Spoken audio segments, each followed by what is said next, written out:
पंतप्रधान नरेंद्र मोदी आज मुंबईच्या दौऱ्यावर भारताच्या पहिल्या जागतिक ऑडिओ व्हिज्युअल आणि मनोरंजन शिखर परिषदेचं पंतप्रधान मोदींच्या हस्ते उद्घाटन होणार। पहलगाम हल्ल्याबाबत सुप्रीम कोर्टात 3 याचिका दाखल, 3 याचिकांवर आज सुनावणीची शक्यता। हल्ल्याबाबत एक समिती नेमून योग्य तपास व्हावा अशी याचिकेतून मागणी। राजधानी दिल्लीत बैठकांचं सत्र सुरूच, पंतप्रधान नरेंद्र मोदींच्या निवासस्थानी रात्री महत्त्वाची बैठक। परराष्ट्र मंत्री एस जयशंकर यांच्यासह 3ही सैन्यदल प्रमुखांची बैठकीला उपस्थिती। राष्ट्रीय सुरक्षा सल्लागार अजित डोवालही या बैठकीला उपस्थित होते। दिल्लीत गृहमंत्री अमित शहा यांच्या निवासस्थानी जलमंत्री सी.आर. पाटील आणि अधिकाऱ्यांची बैठक। या बैठकीत सिंधू नदीचं पाणी अडवणं आणि कराराबाबत महत्त्वपूर्ण चर्चा। एलओसीवर पाकिस्तानच्या कुरापती सुरूच, पाकिस्तानकडून रात्री पुन्हा एकदा शस्त्रसंधीचं उल्लंघन। पाकच्या गोळीबाराला भारताकडून जशास तसं उत्तर। भारताच्या भीतीने पाकिस्तानने कुख्यात दहशतवादी हाफिज सईदची सुरक्षा वाढवली। पाकिस्तानला भारताच्या प्रत्युत्तराची भीती, पाक लष्कराच्या माजी अधिकाऱ्यांकडे सुरक्षेची जबाबदारी। पहलगाम हल्ल्याबाबत पाकिस्तानने तपासात सहकार्य करावं, पहलगाम हल्ल्यावर अमेरिकेचे पाकिस्तानला आवाहन। पहलगाम हल्ल्याचं सत्य समोर यावं, अमेरिकेची भूमिका स्पष्ट। पंतप्रधान नरेंद्र मोदींचा रशिया दौरा रद्द, विजय दिवस परेडसाठी मोदी उपस्थित राहणार होते। भारतातील सद्यस्थितीनुसार मोदींचा दौरा रद्द झाल्याची रशिया सरकारकडून माहिती। पहलगाममधील हल्ल्यात लष्कर-ए-तोयबाचा टॉप कमांडर फारुक अहमदचा सहभाग उघड। फारुक अहमद सध्या पीओकेमध्ये लपल्याची एनआयएतील सूत्रांची माहिती। पाकिस्तानकडे अणुबॉम्ब हल्ल्याआधी शत्रू 10 वेळा विचार करेल, पाकचे माजी पंतप्रधान नवाज शरीफ यांची मुलगी मरियम नवाज यांची दरपोक्ती। तर आमच्याकडे तुमच्या आधीपासून अणुबॉम्ब, फारुक अब्दुल्ला यांचं प्रत्युत्तर। पहलगाम हल्ल्याचा मुद्दा ब्रिटिश संसदेत उपस्थित, वाढत्या तणावाच्या पार्श्वभूमीवर ब्रिटनकडून भारत आणि पाकिस्तानला शांततेचं आवाहन। अनेक ब्रिटिश खासदारांकडून पहलगाम हल्ल्याचा निषेध व्यक्त। भारत आणि पाकिस्तानने होऊ शकणारा संघर्ष टाळावा, संयुक्त राष्ट्रसंघाचा पाकिस्तान आणि भारतात मध्यस्थीचा प्रयत्न। पहलगाममधील दहशतवादी हल्ल्याचा निषेध व्यक्त। मोदी सरकार देशात जातनिहाय जनगणना करणार, केंद्रीय मंत्रिमंडळाच्या बैठकीत मोठा निर्णय। काही राज्यांमधील जातनिहाय जनगणना आणि विरोधी पक्षाच्या सततच्या मागणीनंतर केंद्राचा निर्णय। काँग्रेस आणि मित्रपक्षांनी सत्तेत असताना अनेक दशकं जातीय जनगणनेला विरोधच केला, मात्र आजच्या निर्णयाने आर्थिक आणि सामाजिकदृष्ट्या मागास घटकांना सक्षम बनवलं जाईल। वंचितांसाठी प्रगतीचे नवे मार्ग मोकळे होतील। केंद्रीय मंत्री अमित शहांचा काँग्रेसवर निशाणा। जातनिहाय जनगणनेसाठी आम्ही सरकारवर दबाव आणला होता, जातनिहाय जनगणनेची अंमलबजावणी कशी करणार हे सरकारने स्पष्ट करावं, तर आरक्षणातील 50% मर्यादाही हटवायला हवी, राहुल गांधींची मागणी। मोदी सरकारने घेतलेला जातीय जनगणनेचा निर्णय हा ऐतिहासिक, या निर्णयामुळे सामाजिक न्यायाचा नवा अध्याय सुरू होणार, मुख्यमंत्री फडणवीसांचा दावा। तर काँग्रेसच्या सरकारने जातीय जनगणनेचा सतत विरोध केल्याचीही टीका। जातनिहाय जनगणनेला शिंदेंच्या शिवसेनेचा पाठिंबा, लोकांचं हित लक्षात घेऊन हा निर्णय घेण्यात आला। उपमुख्यमंत्री एकनाथ शिंदेंची प्रतिक्रिया। जातनिहाय जनगणनेच्या निर्णयाबद्दल उपमुख्यमंत्री अजित पवारांकडून पंतप्रधान मोदी आणि गृहमंत्री अमित शहांचे आभार। जातनिहाय जनगणनेचा निर्णय भविष्यात जात व्यवस्था संपुष्टात आणण्यास मदत करेल, अजित पवारांची भूमिका। जातनिहाय जनगणनेच्या निर्णयाचं स्वागत, पण ही घोषणा बिहार निवडणुकीपुरती नसावी। या निर्णयातून ओबीसी समाजाला त्यांचा हक्क मिळेल, विजय वडेट्टीवार यांची प्रतिक्रिया। जातीय जनगणनेचा निर्णय म्हणजे उशिराने सुचलेलं शहाणपण, जातीय जनगणनेला विरोध करणाऱ्यांनी आज निर्णय घेतला। काँग्रेसच्या वर्षा गायकवाड यांची केंद्र सरकारवर टीका।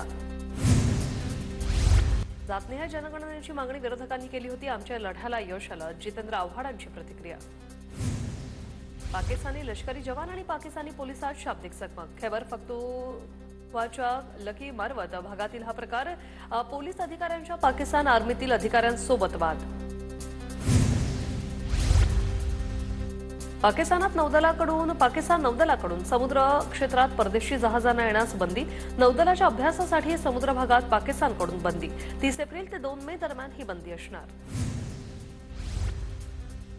एलओसीवर पाकिस्तानकडून कुरापती सुरूच, पाककडून आंतरराष्ट्रीय सीमेवर युद्धबंदीचं उल्लंघन, जम्मूमधील परागवाल सेक्टरमध्ये आंतरराष्ट्रीय सीमेवर गोळीबार। पाकिस्तानचे भारतासाठी हवाई सीमा बंद केल्याचा पाकिस्तानलाच फटका बसणार, हवाई प्रवास शुल्काचा स्रोत बंद, दररोज $7 लाख नुकसान। जगाला घाबरवण्यासाठी पाकिस्तानकडून वारंवार खोटं बोल, तर भारताचे 4 राफेल पाकवर घेट्या घालत होते असा जगभर खोटा प्रोपगंडा, जगाकडून मदत घेण्यासाठी पाकची ही खेळी। पाकिस्तानी शेअर बाजारात 2500 पेक्षा जास्त अंकांची घसरण, 2 तासांमध्ये 46,000 कोटी पाकिस्तानी रुपयांचं नुकसान. फुटीरतावादी धार्मिक संघटनांपासून दूर राहा. पहलगाम हल्ल्यानंतर श्रीनगर पोलिसांच्या नागरिकांना सूचना.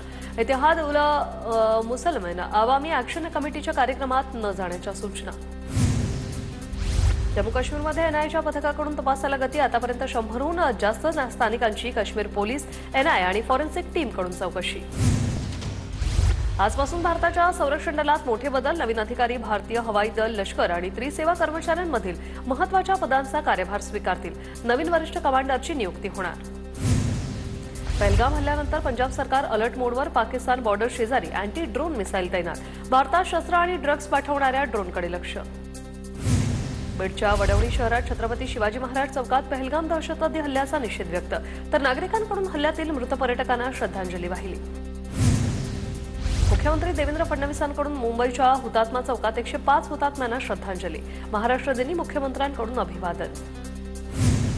महाराष्ट्र दिनानिमित्त ठाकरेंच्या शिवसेनेकडून हुतात्मा चौकात 105 हुतात्म्यांना श्रद्धांजली. अरविंद सावंत, अनिल देसाई, सुनील प्रभू आणि कार्यकर्ते होते उपस्थित. पुण्यात परशुराम आर्थिक विकास महामंडळाचे वेळेआधी उद्घाटन. अजित पवारांकडून 10 मिनिटं अगोदरच उद्घाटन.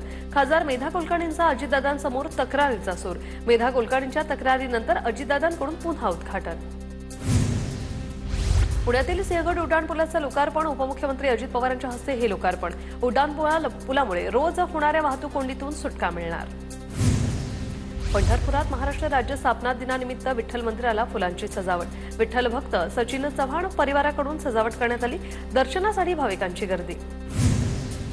ठाकरे बंधू एकत्र येत असतील तर चांगलंच आहे. ठाकरे बंधू एकत्र येण्याच्या चर्चेवर ज्येष्ठ नेते शरद पवार यांची पहिल्यांदा प्रतिक्रिया. ठाण्याच्या पाचपखाडीतील प्रति तुळजापूरमध्ये उपमुख्यमंत्री शिंदेंकडून दर्शन. जितेंद्र आव्हाडांनी शिंदेंचं स्वागत केलं, तर शरद पवारांच्या हस्ते सकाळी मूर्तीची प्राणप्रतिष्ठा करण्यात आली. 29 ऑगस्टला मुंबईत आंदोलनासाठी जाणार. आमरण उपोषण करणार. मुंबईत गेल्याशिवाय पर्याय नाही. मनोज जरांगे यांची माहिती. माजी मंत्री गुलाबराव देवकरांच्या राष्ट्रवादी प्रवेशाला हिरवा कंदील. 3 मे रोजी अजित पवारांच्या उपस्थितीत पक्षप्रवेश होणार. माजी मंत्री सतीश पाटील, माजी आमदार कैलास पाटील, माजी आमदार दिलीप सोनवणे, दिलीप वाघ आणि महिला प्रदेश सरचिटणीस तिलोत्तमा पाटील यांचाही पक्षप्रवेश होणार. सतीश सालियान यांच्या याचिकेवर हायकोर्टात 13 जूनला सुनावणी. राज्य सरकार 13 जूनला या प्रकरणात आतापर्यंत केलेल्या तपासाचं उत्तर दाखल करणार. उत्तर दाखल करण्यासाठी सरकारने वेळ मागितल्याने हायकोर्टाने दिला होता वेळ. अक्षय शिंदे गोळीबार प्रकरणातील पोलिसांवर गुन्हा दाखल केला जाणार. एन्काउंटरमध्ये सहभागी असलेल्या पोलिसांवर गुन्हे शाखेचे पीआय मंगेश देसाईंकडून गुन्हा दाखल केला जाणार. राज्य सरकारची मुंबई हायकोर्टात माहिती. आयपीएस अधिकारी देवेन भारती मुंबईचे नवे पोलीस आयुक्त. फळसणकरांच्या निवृत्तीनंतर भारतीयांकडे मुंबईचं पोलीस आयुक्तपद. खासदार हे रेल्वे आणि प्रवाशांमधले दुवा, त्यांना विश्वासात घ्यावा. मध्य रेल्वे आणि खासदारांच्या बैठकीत नरेश मस्केंनी अधिकाऱ्यांना सुनावलं. मध्य रेल्वेतील मेल एक्सप्रेसचं अचूक वेळापत्रक जाणून घेण्यासाठी आता QR कोड प्रणाली सुरू. सीएसएमटी, दादर, LTT, पनवेल स्थानकावरून सुटणाऱ्या ट्रेन्सची माहिती मिळणार. QR कोड स्कॅन करून माहिती मिळवता येणार. मी निवडून आलो असतो तर शिंदे मुख्यमंत्री झाले असते. मी 2019ला निवडून आलो तेव्हा ठाकरे आणि शिंदे मुख्यमंत्री झाले. शहाजी बापू यांचं वक्तव्य. तानाजी सावंतांची राजकारणात अचानक एंट्री झाली, तसेच अचानक बाजूलाही गेली. त्यांना मंत्रिपद मिळालं हेच आश्चर्य. शहाजी बापूंचे तानाजी सावंतांना शाल जोडे. ठाण्यात अनधिकृत बांधकाम, कचरा, पाणी प्रश्न यासह अनेक प्रश्न. मात्र शिंदेंकडून फोडाफोडीचं राजकारण सुरू. केदार दिघेंची शिंदेंवाटिका. धाराशिव येथील जलव्यवस्थापन कृती पंधरवडा कार्यक्रमात पॉलिटिकल वॉर. पाणी प्रश्नावरून खासदार ओमराजे निंबाळकर आणि आमदार राणा जगजितसिंह पाटील यांची एकमेकांवर टीका. सोलापूर बस स्टँडवर युवक काँग्रेसच्या वतीने पाणपोई. खासदार प्रणिती शिंदे यांच्या हस्ते पाणपोईचं उद्घाटन. भिवंडीत महाराष्ट्र गौरव मंगल कलश यात्रेचं जंगी स्वागत. उपमुख्यमंत्री अजित पवार यांच्या संकल्पनेतून राज्यभर कलश यात्रा सुरू. नंदुरबार जिल्ह्यातील भाजपचा अंतर्गत वाद चव्हाट्यावर. भाजपच्या सरचिटणीस आणि जिल्हाध्यक्षांविरोधात राजेंद्र गावितांची पक्षाकडे तक्रार. सरचिटणीस आणि जिल्हाध्यक्षांना पदावरून हटवण्याची रवींद्र चव्हाणांकडे मागणी. मुंबईतील भाजप मुख्यालयाचा भाडेकरार रद्द झाल्यानंतर राज्य सरकारकडून 30 वर्षांची मुदतवाढ. भाजप मुख्यालयाचा भाडेकरार आता 2054 लागू होणार. बुलढाणा जिल्ह्यातील भेंडवळ घट मांडणीला सुरुवात. संपूर्ण राज्यातील शेतकरी, राजकीय वर्गाचं लक्ष लागून पाऊस चांगला पडणार. नैसर्गिक आपत्ती होणार असल्याचं भाकीत. अमूलकडून अमूलच्या उत्पादनांच्या किमतीत वाढ करण्याचा निर्णय। अमूलचं म्हैस आणि गाईचं दूध 2 रुपयांनी महागलं। अमूल ताजा आणि अमूल चाय माझा उद्या उत्पादनांच्या किमतीतही वाढ। सामान्यांच्या खिशावर मात्र ताण। राज्यातील जेलमधील रिक्त पदं कोणत्या पद्धतीने आणि किती दिवसात भरली या संदर्भात 5 मे पर्यंत प्रतिज्ञापत्र द्या। मुंबई उच्च न्यायालयाचा नागपूर खंडपीठाचे राज्य सरकारला निर्देश। राज्यातील जेलमध्ये कर्मचाऱ्यांची अपुरी संख्या। राज्यातील 10 गावांना मधाचं गाव म्हणून ओळख मिळणार। सरकारकडून गावांचा प्रत्येकी 5 कोटींचा निधी मंजूर। मधपेट्यांसाठी गावातील शेतकऱ्यांना 90% अनुदान मिळणार। नंदुरबार शहराला आजपासून 2 दिवसाआड पाणीपुरवठा होणार। पाणीपुरवठा करणाऱ्या 2 धरणांपैकी एका धरणातील पाणीसाठा अत्यल्प। प्रशासनाकडून पाणी कपातीचा निर्णय। पश्चिम विदर्भातील काही शहरात उष्ण लाटांची स्थिती निर्माण। अकोल्याचा पारा पुन्हा 45 अंशावर गेला। हवामान विभागाकडून विदर्भात अवकाळी पावसाचा अंदाज व्यक्त। जळगावच्या कासोदा आणि ममुराबाद गावात अक्षय तृतीये निमित्त 12 गाड्या ओढण्याचा कार्यक्रम। हा कार्यक्रम पाहण्यासाठी नागरिकांची गर्दी। नागपूर शहराला पाणीपुरवठा करणाऱ्या तलावांमध्ये उन्हाळभर पुरेल एवढा जलसाठा शिल्लक। तोतलाडोह प्रकल्पात 57.10% जलसाठा शिल्लक। तर चंद्रपूरमध्ये जातनिहाय जनगणना करण्याचा निर्णयाचं ओबीसींकडून स्वागत। फटाके फोडून आनंद साजरा। नांदेड शहरातील अनेक भागात 15 ते 20 दिवसांपासून निर्जली आक्रमक महिलांनी विभागीय पाणीपुरवठा अधिकाऱ्यावर बांगड्या फेकल्या। आमदार देवेंद्र कौठेंनी महापालिका आयुक्त सचिन ओंबासेंची भेट घेतली। सोलापूर शहरातील विविध विकास कामांबाबत दोघांमध्ये प्रदीर्घ चर्चा झाली। अमरावती जिल्हा सामान्य रुग्णालयातील स्वच्छतेच्या मुद्द्यावरून नवनीत राणा आक्रमक। जिल्हा शल्य चिकित्सकांना फोन लावून धरलं धारेवर।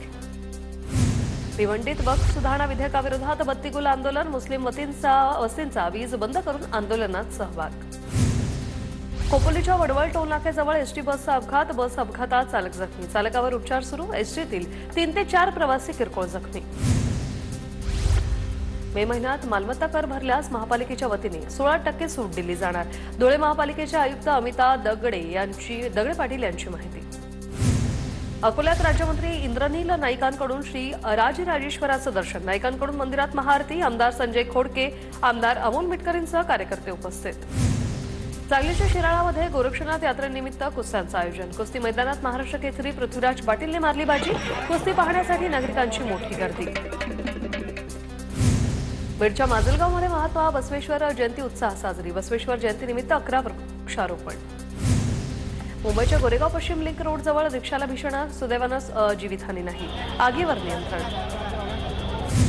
उल्हासनगरात कारने रस्त्यावरील कुत्र्याला चिरडलं। कार चालक फरार झालेला आहे। घटना सीसीटीव्हीत कैद झाली। जालन्याच्या भोकरदन तालुक्यात पारत परिसरात दिवसा ढवळ्या वृक्षतोड सुरू। महसूल व वन विभागाचं अक्षम्य दुर्लक्ष। वन विभागाने याकडे गांभीर्याने लक्ष देण्याची नागरिकांची मागणी। बारामतीतील एका हत्येच्या खटल्यात 12 जणांना जन्मठेपेची शिक्षा। बारामती न्यायालयाचा हा ऐतिहासिक निर्णय। दौंडच्या विनोद नंदरवार यांची 3 मे 2018 रोजी झाली होती हत्या। भिवंडी ठाणे महामार्गावरील उड्डाणपुलाचं गर्डर घेऊन जाणाऱ्या ट्रॅकमधून गर्डर रस्त्यावर कोसळला। सुदैवानं हानी टळली। वाहतूक विस्कळीत। कोल्हापुरात अहिल्यादेवी होळकर त्रिशताब्दी जयंतीनिमित्त स्वराज महारॅलीचं आयोजन। महारॅलीचे नवदाम्पत्यांनी केलं स्वागत। यवतमाळमध्ये अक्षय तृतीयेनिमित्त होणारे 2 बालविवाह रोखण्यात प्रशासनाला यश। राळे गावातील गोपालनगर आणि दिग्रसमधील डोळंबा येथे बालविवाह रोखले। अंबरनाथमध्ये अवैधपणे वास्तव्याला असलेल्या 9 बांगलादेशींना अटक। अंबरनाथ पश्चिम पोलिसांची कारवाई। डोंबिवलीमध्ये लिव्ह इन रिलेशनशिपमध्ये राहणाऱ्या जोडप्यामध्ये वाद। प्रियकराकडून प्रेयसीची हत्या। कल्याण क्राईम ब्रांचकडून प्रियकराला बेड्या। पुण्याच्या वाघोलीत वायफ रोडवर डंपरची दुचाकीला धडक। अपघातात महिलेचा जागीच मृत्यू। नागरिकांमधून तीव्र संतापाची लाट उसळली। सांगलीच्या वाळवामधील खोतवाडीत 2 तरुणांचा विहिरीत बुडून मृत्यू। विहिरीत पोहण्यासाठी गेले असता दुर्घटना घडली। अथक प्रयत्नानंतर दोघांना विहिरीतून शोधून काढलं। बस खचाखच भरल्यानं चालकानं कंटाळून बस थांबवली। पवईमधील IIT मार्केट परिसरातील ही घटना। चालकानं बस थांबवल्यानं प्रवाशांमध्ये तणाव।